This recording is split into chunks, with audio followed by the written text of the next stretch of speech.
I believe that all of us currently, the citizens of this world, are the indigenous earth keepers, right? So each one of us from wherever we are the indigenous global citizens.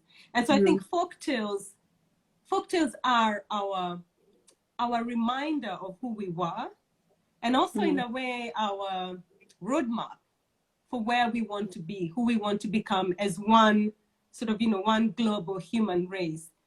And to lose those folktales would also mean to lose a bit of our identity as who we are as humans. We are intricately tied to the natural world. That's our home. That's our natural environment.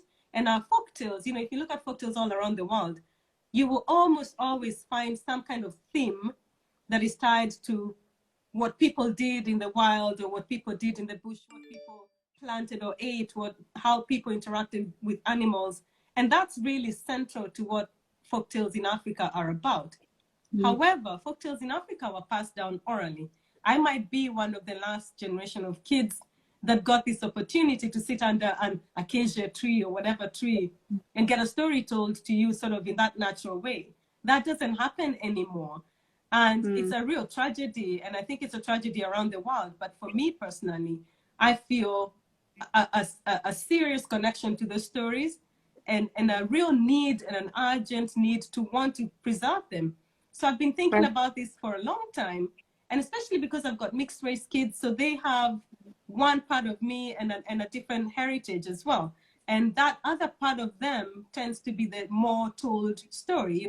You find lots of folktales from European countries or the US or England, but you don't really find stories written about Africa in the way that my grandmother told the stories, because they were passed down orally. So I thought, how else can we tell these stories without losing the essence of oral storytelling? So I have reimagined a lot of the stories that were told to me, and sort of tried to keep the essence and try and leave them as open-ended. So they're a bit unusual in the sense that they don't really end with necessarily the happy, upbeat, everything went well and everybody, went back to normal, or they fell in love and life carried on. All of that is true, and it's there, but at the same time, I want to give children an opportunity to think about telling this story as their own story and passing it down to their, to their friends and other children elsewhere, rather than have an end to it. Because folktales never actually were meant to be set at a certain time.